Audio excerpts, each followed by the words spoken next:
नमस्कार। मैं Shashi Prabha Saraswat, associate professor Hindi, Shri Kalyan राजकीय कन्या महाविद्यालय सीकर। प्रिय विद्यार्थियों, आज की व्याख्यान माला का विषय है कवि मुक्तिबोध।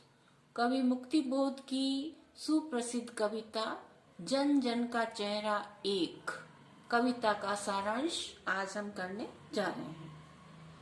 जन जन का चेहरा एक शीर्षक कविता में यशस्वी कवि मुक्तिबोध ने अत्यंत सशक्त एवं रोचक ढंग से विश्व की विभिन्न जातियों एवं संस्कृतियों के बीच एकरूपता दर्शाते हुए प्रभावोत्पादक मनोवैज्ञानिक संश्लेषण किया है।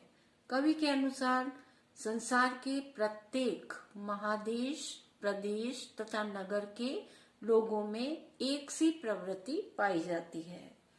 विद्वान कवि की दृष्टि में प्रकृति समान रूप से अपनी ऊर्जा, प्रकाश एवं अन्य सुविधाएं समस्त प्राणियों को, वे चाहे जहाँ निवास करते हो, उनकी भाषा एवं संस्कृति जो भी हो, बिना भेदभाव के प्रदान कर रही है।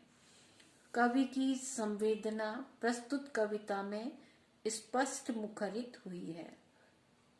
ऐसा प्रतीत होता है कि कवि शोषण तथा उत्पीड़न का शिकार जनता द्वारा अपने अधिकारों के संघर्ष का वर्णन कर रहा है। यह समस्त संसार में रहने वाली जनता जन जन के शोषण के खिलाफ संघर्ष को रेखांकित करता है। इसलिए कवि उनके चेहरे की झुर्रियों को एक समान पाता है। कवि प्रकृति के माध्यम से उनके चेहरे की झुर्रियों की तुलना गलियों में फैली हुई धूप, जो सभी जगह एक समान होती है, से करता है। अपने अधिकारों के लिए संघर्षरत जनता की बंधी हुई मुट्ठियों में दृढ़ संकल्प की अनुभूति कवि को ही हो रही है। गोलाकार पुरुषों के चतुर्दिक जन समुदाय का एक दल है।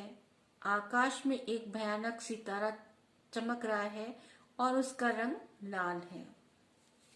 लाल रंग हिंसा, हत्या तथा प्रतिरोध की ओर संकेत कर रहा है, जो दमन, अशांति एवं निरंश पाशविकता का प्रतीक है।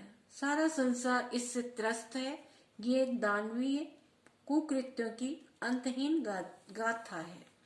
नदियों की तीव्र धारा में जनता जन जन की जीवन धारा का बहाव कवि के अंतर मन की वेदना के रूप में प्रकट हुआ है। जल का अविरल कलकल करता हुआ प्रवाह वेदना के गीत जैसे प्रतीत होते हैं। प्रकारांतर में यह मानव मन की व्यथा कथा, जिसे इस सांकेतिक शैली में व्यक्त किया गया है। जनता अनेक प्रकार के अत्याचार, अन्याय तथा अनाचार से प्रताड़ित हो रही है।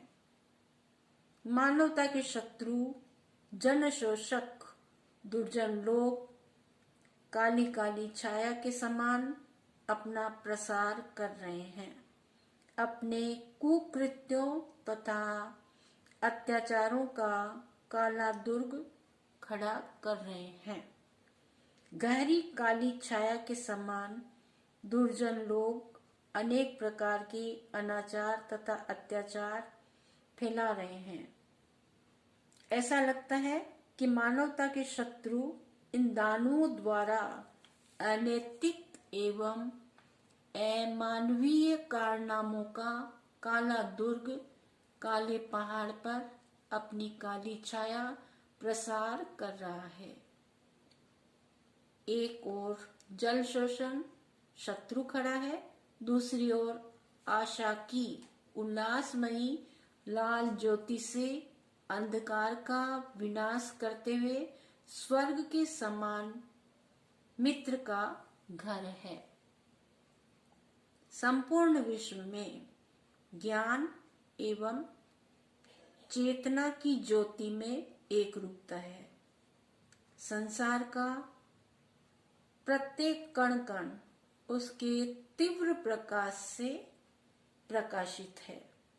सत्य का उज्जवल प्रकाश जन जन के हृदय में व्याप्त है तथा अभिनव साहस का संसार एक समान हो रहा है, क्योंकि अंधकार को चीरता हुआ मित्र का स्वर्ग है।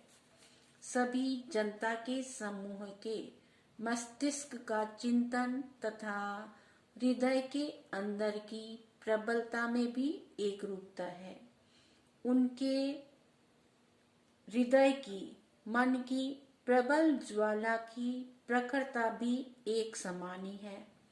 क्रांति का सृजन तथा विजय का देश के निवासी का सेहरा भी एक है। संसार के किसी नगर, प्रांत तथा देश के निवासी का चेहरा एक है तथा वे एक ही लक्ष्य के लिए संघर्षरत हैं। सारांश यह है कि संसार में अनेकों प्रकार के अनाचार हो रहे हैं, शोषण हो रहा है, दमन हो रहा है, तो दमन समान रूप से अनवरत जारी है।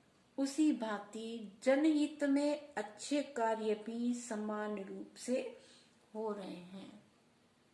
कल्याणकारी कार्य भी समान रूप से चल रहे हैं। सभी की आत्मा एक है, उनके हृदय का अंतःस्थल एक है। इसीलिए कवि का यह कथन देखने योग्य है। संग्राम का घोष एक, संग्राम का घोष एक, जीवन का संतोष एक, जीवन का संतोष एक। क्रांति का निर्माण को, क्रांति का निर्माण को, विजय का सेहरा एक, विजय का सेहरा एक। चाहे जिस देश प्रांत पुर का हो, चाहे जिस देश प्रांत पुर का हो, जन जन का चेहरा एक, जन जन का चेहरा एक। धन्यवाद।